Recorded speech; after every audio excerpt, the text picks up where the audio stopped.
तो फ्रेंड्स, कैसे हो आप सभी? आई होप सो आप अच्छे होंगे और आपकी पढ़ाई भी चल रही होगी। जैसे कि आपको पता है, हमारा जो एनसीईआरटी क्लास 6 से लेकर 12 तक का बैच है, उसमें हम आज लेके आए हैं क्लास 7 की ज्योग्राफी चैप्टर 1। यदि आपने क्लास 6 की ज्योग्राफी कंप्लीट नहीं की है तो प्लीज़ जाके कंप्लीट कीजिए, क्योंकि जैसे जैसे हम आगे बढ़ेंगे वैसे वैसे जो चैप्टर आएंगे वो ओवरऑल आर कनेक्टेड है। जैसे कि 6 क्लास का चैप्टर 7 में कनेक्टेड होगा, आगे फिर 8th में कनेक्टेड होगा। इसलिए प्लीज पहले जाके अपना चैप्टर कंप्लीट कीजिए 6 क्लास का, एंड फिर हम स्टार्ट करते हैं क्लास 7 की ज्योग्राफी। और इस चैनल को और इस वीडियो को ज़्यादा से ज़्यादा शेयर कीजिए, जिससे कि ये वीडियो उन बच्चों तक पहुंच पाए, उन स्टूडेंट तक पहुंच पाए जिनको इसकी एक्चुअली में नीड है। तो चलिए हम स्टार्ट करते हैं चैप्टर 1, इन्वायरमेंट। इसमें हम पढ़ेंगे कि जैसे कि अपना नेचुरल इन्वायरमेंट क्या होता है, और इसमें हम बायोस्फीयर के बारे में पढ़ेंगे, हाइड्रोस्फीयर के बारे में पढ़ेंगे, सभी के बारे में पढ़ेंगे। चलिए स्टार्ट करते हैं हम। चलिए हम स्टार्ट करते हैं। हमारे वनडे एग्जाम में पूछा जाता है कि जो इन्वायरमेंट डे वो कब सेलिब्रेट किया जाता है, तो उसमें उसका आंसर रहेगा 5 जून। नेक्स्ट आता है बार्टर सिस्टम। बार्टर सिस्टम क्या होता है? पहले के टाइम में या तो एक सिस्टम होता था। It is a trade in which goods are exchanged without they use the money. Money के बिना ही कुछ सामान लेके, जैसे कि 10 किलो टमाटो ले लिया, उसके इंस्टेड ऑफ टमाटो जैसे हमें पोटैटो चाहिए तो वो ले लिया हमने। तो इसी को सिस्टम को बार्टर सिस्टम कहते हैं। इसमें मनी का यूज नहीं होता था। नेक्स्ट टॉपिक आता है एनवायरमेंट, जो हमारा एक्चुअली जो अपना चैप्टर का हेडिंग है वो। तो इसके बारे में हम पढ़ेंगे कि इन्वायरमेंट की डेफिनेशन क्या होती है और इसे किससे कहते हैं। तो हम देखते हैं कि इन्वायरमेंट होता है is our basic life supporting system होता है। It's provides the air we breathe, the water we drink, the food we eat and the land where we live.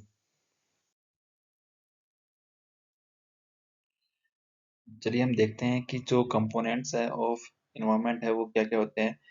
जैसे कि ह्यूमन मेड एनवायरनमेंट के कंपोनेंट कंपोनेंट कौन कौन से हो गए? इंडस्ट्रीज हो गया, रोड्स हो गए, ब्रिज हो गया। एंड जो ह्यूमन है वो देख लेते हैं। इसमें कि इंडिविजुअल हो गया, फैमिली हो गई, कम्युनिटी हो गई, रिलीजन हो गया, एजुकेशन हो गया, इकोनॉमी हो गया, पॉलिटिकल सिचुएशन हो गया। और नेचुरल क्या होता है? नेचुरल देखते हैं, वाटर हो गया जिसमें हाइड्रोस्फीयर आ जाएगा, एयर हो गया, एटमॉस्फेयर आ जाएगा, लैंड हो गया, लिथोस्फीयर आ जाएगा, एंड लिविंग थिंग्स आ जाएगा बायोस्फीयर में।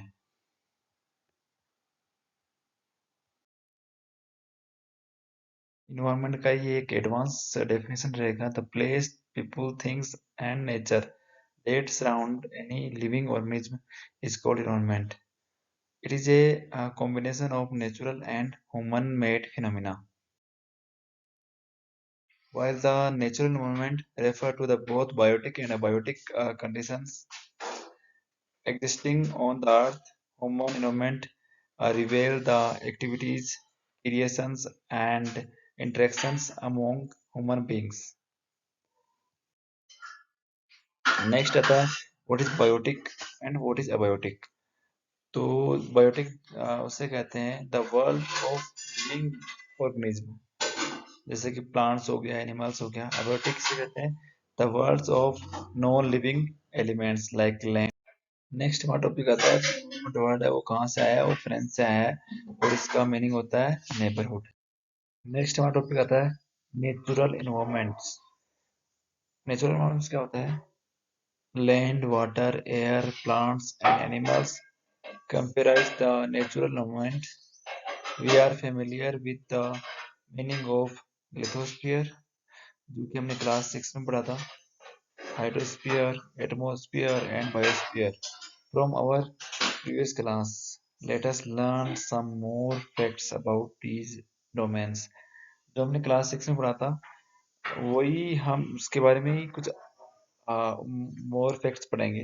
चलिए हम स्टार्ट करते हैं। यदि आपने क्लास 6 कंप्लीट नहीं किए तो please I am saying again, complete to class 6 first and then join the class 7.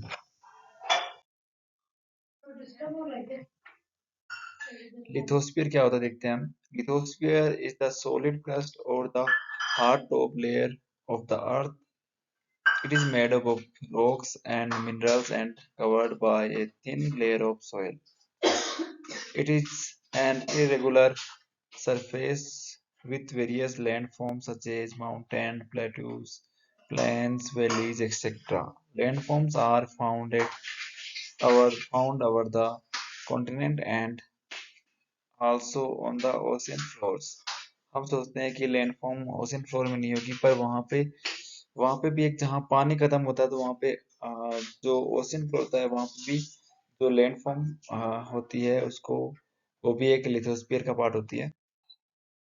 Lithosphere is the domain that provides us forest, grassland for grazing, and land for agriculture and human settlements. It is also a source of minerals and wealth. अब next हम देखेंगे atmosphere. Atmosphere क्या होता है, जैसे कि ये layers है, ट्रोपोस्फियर हो गई, स्ट्रेटोस्फेयर हो गई, मेसोस्फेयर हो गई, थर्मोस्फेयर हो गई, एक्सोस्फेयर हो गई, जैसे कि हमने क्लास 6 में पढ़ा था वही हम आगे हम देखते हैं. The atmosphere The atmosphere is the thin layer of the air. Atmosphere क्या होती है, एक जो गैस की और एयर की पतली सी लेयर होती है that surrounds the earth, जो अर्थ के सराउंडेड होती है ना. The gravitational force of the earth holds the atmosphere around it. अर्थ का ग्रेविटेशनल फोर्स है वो एटमॉस्फेयर को होल्ड किए हुए है इसके चारों ओर. ये हमें प्रोटेक्ट करती है हार्मफुल रेज से, स्corching हीट से, जो सन की लाइट होती है हीट से, और तो जो यूवी रेज होती है उनसे. It's consist of numerous of gases, dust and water vapours. बहुत सारी गैसेस होती है, वाटर वेपर्स होती है, डस्ट होता है. अब हमारा जो नेक्स्ट आता है वो है the domain of water is referred to as hydrosphere.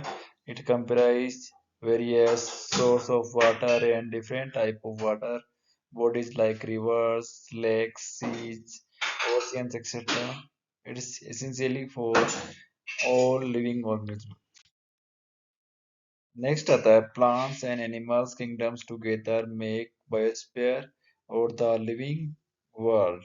It is narrow zone of the earth where land, water and air interact with each other to support life.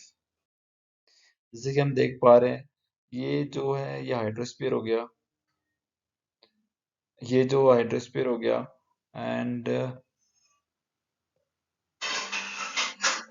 ये जो एयर वाला है वो एटमॉस्फेयर हो गया, और जो ये जो लैंड वाला है वो लिथोस्फीयर हो गया. अब इनका जहाँ पे तीनों इंटरेक्शन करते हैं उसको बायोस्फीयर कहते हैं. नेक्स्ट आता है the change in the atmosphere produce change in the weather and climate. Plants and animal kingdoms together make biosphere or the living worlds. It is a narrow zone of the earth where land, uh, water and air interact with each other and support. Next जो हमारा topic आता है वो है ecosystems. वो क्या होता है, इकोसिस्टम क्या होता है? It is A systems formed by the interaction of all living organism with each other and with the physical and chemical factors of the environments in which they live, all linked by transferring of energy and materials. जैसे कि ये क्या है, ये जो fish का है, pond का वो है ऊर्जा. All plants, animals and human beings depend on their immediate surroundings. जो plants है, animals है, human beings है, वो immediate surrounding पे dependent होते हैं. Often they are also interdependent on each other. This relation, ये relation between the living organism as well as the relation between the organism and their surroundings. Form an ecosystem, एक ecosystem बनाता है।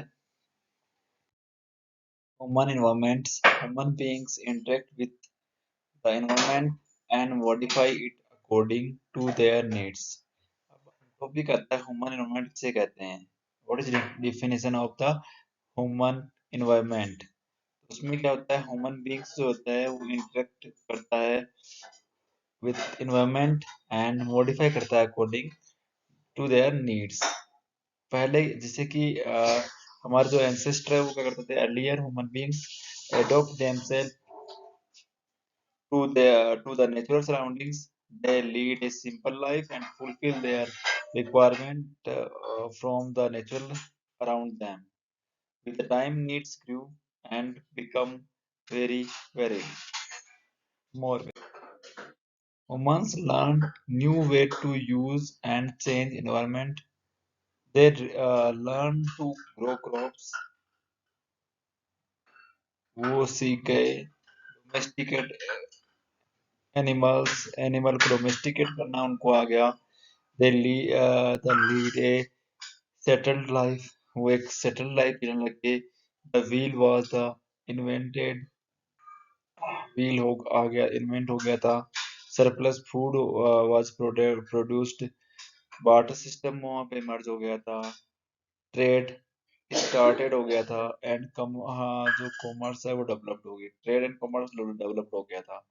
इसी के साथ मैं एक क्वेश्चन पूछना चाहूंगा आपको कि सबसे पहले किस एनिमल को डोमेस्टिकेट किया गया, काऊ, डॉग, शिप एंड गोट। आपको इसका आंसर कमेंट बॉक्स में जरूर करना है। चलिए देखते हैं किस किस का आंसर सही है। Industrial revolutions enable large scale productions, transportations become faster, information revolution made communication easier and speedy across the world। जैसे ही इंडस्ट्रियल रिवोल्यूशन आई उसमें क्या प्रोडक्शन बहुत ज्यादा बढ़ गया था, ट्रांसपोर्टेशन जो है बहुत फास्ट हो गया था। इसके बाद इंफॉर्मेशन टेक्नोलॉजी आई, इसको इंफॉर्मेशन रिवोल्यूशन आया, उसमें कम्युनिकेशन इजी हो गया, स्पीडी हो गया पूरे वर्ल्ड में। इससे क्या, ट्रेड हमारा बढ़ गया और कॉमर्स बढ़ गया हमारा। तो थैंक यू फॉर वॉचिंग, और इस वीडियो को ज़्यादा से ज़्यादा शेयर कीजिए जिससे कि ये वीडियो उन स्टूडेंट तक पहुंच पाए जिसको इस वीडियो की एक्चुअल नीड है। इसमें कम टाइम में अच्छा कंटेंट मिल पाएगा आपको, क्योंकि हम नॉर्मल देखते हैं तो बहुत ज़्यादा टाइम लेते हैं, और हमें जैसे कि यूपीएससी या किसी कॉम्पिटिटिव एग्जाम के लिए हमें ओनली हमें जो इन्फॉर्मेशन दी हुई है उसी को ध्यान में रखना है। हमें इनलाइन स्टडी करनी है, पर सब चीजों की इनलाइन स्टडी नहीं करनी होती है। ये हम ये बैच लेके आए हैं एनसीईआरटी क्लास 6 से 12 तक का। इसके बाद आपको एनसीईआरटी बुक्स पढ़ने की रिक्वायरमेंट नहीं होगी। Thank you for watching. और यदि आपको ये वीडियो अच्छा लगा हो तो शेयर कीजिए और लाइक कीजिए। यदि कोई कमेंट हो तो, या कोई टॉपिक आपको नहीं समझ में आया तो उसमें आप कमेंट कर सकते हैं। Thank you for watching.